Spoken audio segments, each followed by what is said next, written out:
Assalamualaikum warahmatullahi wabarakatuh. Saya Muhammad Zihni Baki, NPM 21092. Izin menjelaskan mengenai salah satu gangguan afek atau mood yaitu bipolar.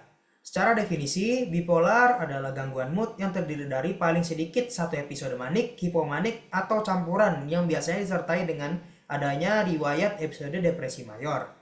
Untuk etiologi sendiri terdapat dua etiologi yang dapat menjadi penyebab dari suatu terjadinya bipolar, yaitu ada teori neurotransmitter di mana hipotesis norepinefrin yang berpengaruh pada pusat penyakit berada pada tersedianya norepinefrin pada tempat sinap, yang mana norepinefrin yang sedikit akan mudah menyebabkan terjadi depresi, dan bila berlebih maka akan mudah terdapat terjadinya ada suatu manik.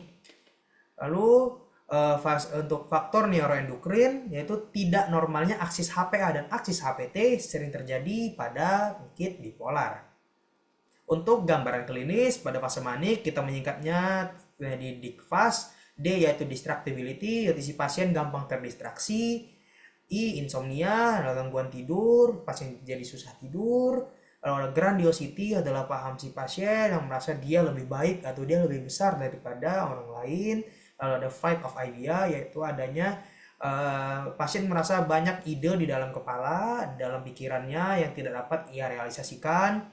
Lalu A yaitu activity, di mana aktivitas ataupun gerak si pasien akan menjadi meningkat. Lalu ada speech, yaitu bicara si pasien menjadi lebih singkat, menjadi lebih banyak. Lalu thoughtlessness adalah ide-ide di dalam kepalanya atau perbuatan yang sia-sia atau tidak bermakna.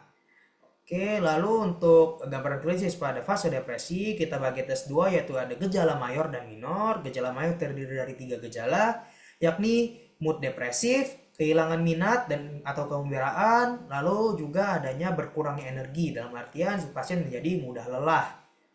Oke, lalu gejala minor berupa konsentrasi yang terganggu, harga diri atau kepercayaan diri yang berkurang, merasa bersalah dan juga merasa tidak berguna, pandangan masa depan yang suram, lalu gagasan atau perbuatan yang membahayakan seperti gagasan untuk bunuh diri, lalu ada gangguan tidur dan nafsu makan yang berkurang.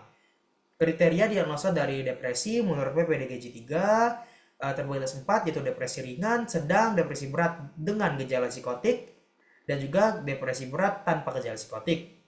Yang pertama, depresi ringan dapat ditegakkan apabila memenuhi 2 gejala utama atau gejala mayor ditambah 2 gejala minor yang sudah berlangsung dalam 2 minggu. Sedangkan depresi sedang terdapat ada 2 gejala mayor ditambah 3 gejala minor, setidaknya onset berlangsung selama dalam 2 minggu. Lalu ada depresi berat tanpa gejala psikotik, terdiri atas 3 gejala utama atau mayor ditambah 4 gejala minor yang sudah berlangsung selama 2 minggu dan tanpa disertai dengan gejala-gejala psikotik seperti waham, halusinasi, ilusi, dan lain-lain. Selanjutnya ada depresi berat, gejala depresi berat dengan gejala psikotik, memenuhi kriteria dari depresi berat tadi dan disertai oleh waham, halusinasi, struktur depresif, ilusi, halusinasi, yaitu seperti gejala-gejala psikotik yang lain. Oke, selanjutnya adalah kriteria diagnosa dari bipolar sendiri menurut DSM-4 kita bagi atas 3, yaitu gangguan bipolar 1 ditandai oleh satu atau lebih episode manik atau campuran yang biasanya disertai oleh episode-episode depresi mayor. Lalu ada gangguan bipolar 2, yaitu gambaran utama ditandai oleh terjadinya satu atau lebih episode depresi mayor yang disertai oleh paling sedikit satu episode hipomanik. Episode hipomanik adalah suatu keadaan setengah manik, dalam artian dia tidak memenuhi secara onset maupun secara gejala dari manik. Mungkin seperti 2 atau 3 gejala dari episode manik, tapi tidak memenuhi dari gejala manik tersebut.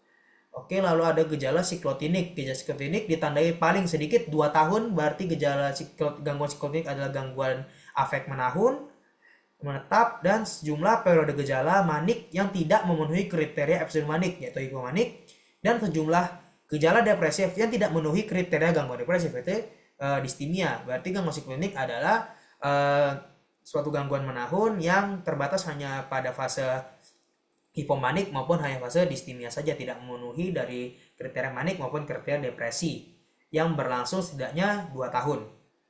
Oke, menurut PPDGJ3, kita bagi atas yang pertama gangguan afektif bipolar pada episode kini hipomanik. Pada kondisi hipomanik diartikan mungkin pasien hanya mengalami mood yang elevated dan tidak memenuhi gejala manik dan tidak memenuhi kaidah dari gejala manik tersebut. Lalu ada gejala afektif bipolar fase kini manik tanpa gejala psikotik. Jadi pasien datang dengan gejala manik dan riwayat penyakit 10 atau riwayat gejala sebelumnya beberapa bulan yang lalu, misalkan adanya gejala depresi dan tidak disertai dengan adanya gejala psikotik seperti waham, halusinasi, dan ilusi serta gejala psikotik yang lain. Lalu ada gangguan afektif bipolar fase episode kini manik dengan gejala psikotik. Jadi ini didefinisikan sebagai pada saat pasien datang itu dengan gejala atau gangguan manik dengan riwayat penyakit sebelum ataupun beberapa bulan pada saat anamnesis terdapat gejala depresi yang memenuhi, dan pada saat kita anamnesis kita gali lebih lanjut terdapat pasien yang memiliki gejala psikotik yang menyertai seperti mungkin yang waham atau halusinasi dan ilusi serta gangguan psikotik yang lain. Selanjutnya gangguan afektif bipolar episode kini depresi berat tanpa gejala psikotik. Hal ini dapat ditemukan apabila si pasien datang dengan gejala psikotik. Dengan pada saat datang itu dengan gejala depresi, dengan gangguan depresinya yang lebih menonjol pada saat kita pemeriksa pertama. Tapi pada saat kita gali lebih lanjut lihat gejala sebelumnya atau penyakit sebelumnya, pasien menuturkan bahwa dia mengalami suatu gejala manik sebelumnya dan dia tanpa disertai dengan gejala psikotik yang menyertai seperti waham dan lain-lain. Oke, selanjutnya ada gangguan afektif bipolar episode kini depresi berat dengan gejala psikotik. Hal ini berarti pasien datang pada saat kita periksa dengan episode gangguan depresi dengan riwayat penyakit sebelum atau gejala sebelumnya kita gali itu adanya suatu manik dan disertai dengan adanya gejala psikotik yang menyertai seperti adanya waham, ilusi, halusinasi, stupor, dan lain-lainnya.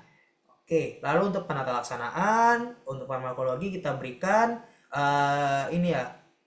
mood stabilizernya yaitu sodium divalproat sebesar 250 mg 3x1 dan litium. Bisa juga kita berikan litium 300 mg 1x1. Untuk fase pengobatannya, fase akut itu mulai dari 3 sampai 8 minggu, fase kontinu 2 bulan sampai 6 bulan, dan fase maintenance itu selama 1 tahun. Muncul pertanyaan, apabila pasien datang dengan episode depresi berat, apakah kita berikan antidepresan? Jawabannya adalah tidak kita berikan, karena jika kita berikan antidepresan misalkan seperti SSRI, fluoxetine, mungkin episode depresinya akan mereda, tetapi berdampak pada gejala maniknya akan datang selanjutnya menjadi 2 kali lipat lebih berat.